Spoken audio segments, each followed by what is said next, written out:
So there is a reason behind the madness. I'm putting this video together so that other people who are putting together their flatbeds will see the reasoning behind some of the things that I have done on our camper.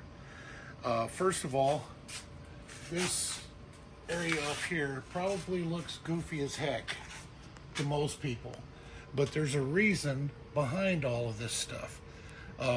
First of all, this has all been temporary from the very beginning. I've never set out for this to be the final product.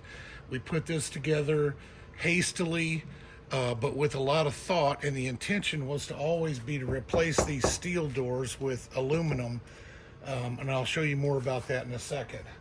The reason these are up here is because when we drive, the wind comes across here and wants to push these out. And there's a reason that they have to be able to come out some, but this keeps them in, and the rubber allows them to move with a little bit of movement. Because what happens is when the camper, when you're off-road or hitting bumps or something like that, the camper will move somewhat, and it will move enough to come down on here, hit this part, and make this part come out. So you need some kind of rubber that will stretch right here to give it just a little bit of flexibility to come out. And that's another reason we have the steel frame inside the door, because this steel frame is really strong, and even if the tie downs fail, we have a secondary of the steel frame to hold it in the curves. So this also may look goofy. I don't really like it right now, but its sole purpose is that when we're driving forward, to keep rain, to push rain out from this way as much as possible. A little bit of rain is going to come up through here, and it does go down, and I'll show you inside why that really doesn't matter. So this, okay, so this holds that tight, and this is set up so that we can have a cooking area. It's really strong. What we're using here are for truck tailgates, and it's super strong. I've actually had my son stand on it working on stuff, so it's super strong. And we made this specifically to have a cooking area and a place for food and all kinds of things like that. We've even had people sitting here on bar stools in the past, so that's worked out very well. So back to this area here. I know there's a lot of overspray up there. I don't care. I'm not, it's not a beauty contest. It's trying to be functional. So we had to make this exactly wide enough for the spare tire to go in there. And the reason that I didn't cap across the top of here is because this area right here is just tall enough to fit an 8-foot piece of plywood. And believe it or not, there have been times when we've bought an 8-foot piece of plywood to go off and do some kind of project and had to put the 8-foot piece of plywood inside here. So I like that idea, and I decided to not do all this stuff. Nobody cares. It doesn't matter if it gets wet. So I decided to leave it like that. Now, up inside here, I had a boat canvas company make me this canvas. It covers all of the batteries and solar, not all of them. Some of them are in the camper, some of them are right here. So in this position, it's not pretty, but it is 1600 amp hours of batteries, a 3000 watt inverter, a lot of extra outlets, charging for the e-bikes, and all that stuff. It's all inside here. It's actually going to be 108 degrees today, and we put these zippers in to let some air out for cooling, and as of yet the temperature has stayed, it's been okay, so we haven't actually had to even use those zippers. Now This area here has to remain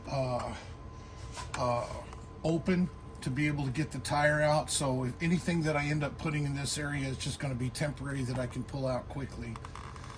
We also use the boat person to make these to limit how much water goes back in the back, but as you can see, there's really nothing of any concern down either side for any kind of water, so that's not been a big deal. So this is kind of a complicated setup here. I'm unashamedly have copied many things from others, like this is, if you see this, you're going to definitely think about SherpTech. Theirs is aluminum, ours is all steel. I did not want the SherpTech, I didn't like the look of their sides, and that's another reason that I wanted to do my own. But anyway, this has a lot of SherpTech thought in it. However, where it's a little bit different is we had to bring this forward just a little bit so that it would match up. So we had to cut portions of this out in order for this to fold up, you know, on both ends. So that was something a little different, and something that you'll definitely need to think about if you're doing your own, you know, making your own. So as you can see, there are places where we had to have cutouts in here for things to fit. And my intention, like I said from the very beginning, let me pull this up here. My intention was to cut all of this stuff out, just leaving the steel frame and replacing this entire sheet with aluminum, which would save us about 30 pounds per side. This is not real heavy as it stands, but it is a little bit heavy. So that's another thing that you guys might think of before you start, that it is going to be heavy if you make it out of steel. And there are going to be parts where you're going to have to figure out how to cut it out. I understand these companies like Earth Roamer and all of these that have to make things perfect for the consumer, but what we've done is we've made this perfect for us. It's perfect for what we need. Also, these are just, I can't remember the name of the brand, just normal box, steel box latches, and they have absolutely worked out wonderful. Let's go down a little farther here. This is a failed experiment of lighting, which I'll be taking down soon. I don't like it. I'm going to have to figure out some other way to make lighting in here. Everything in here is dirty because we are out in the desert. We're doing renovations, and before we take off, everything will be cleaned up in here and straightened up. But for now, it is what it is. This area here, I have two spare propane tanks. Those propane tanks go specifically, we hook up one to the fire pit, a propane fire pit, which we have a long hose for to reach out into the camping area. The other one goes to the Blackstone grill, which is absolutely filthy because it's been sitting outside. We just installed this. Again, it's temporary. It's not supposed to be like this. It's not even connected down to the board yet.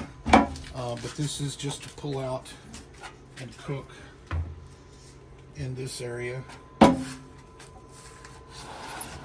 My intention from the beginning was to have more storage up here for different things, especially for cooking, which one of these days we'll get to that and get it done. But for now, this is the way it is.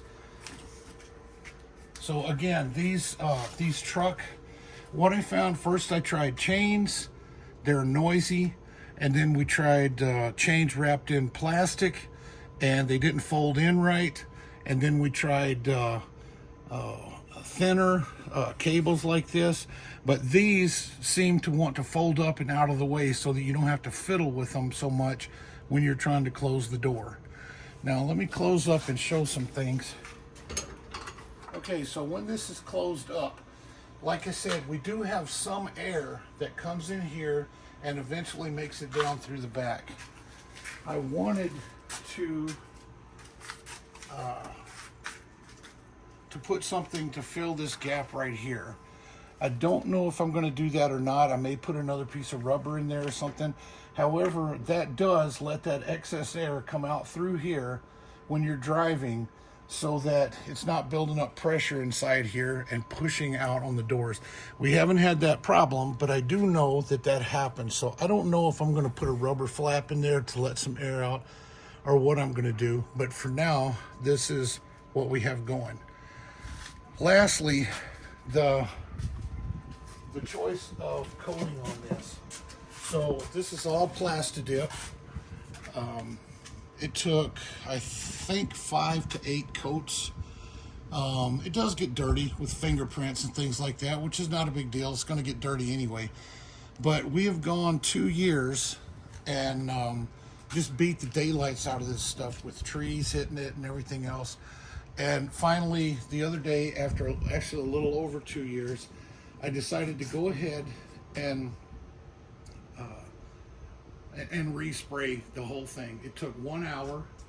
I'm going to put a video out on that later, but in 1 hour you can make the entire camper look almost like it was the first day you sprayed it. I didn't try very hard. I wasn't that concerned with it, but that is why we use Plastidip. It's really tough and super easy to fix, even when you get big gouges in it.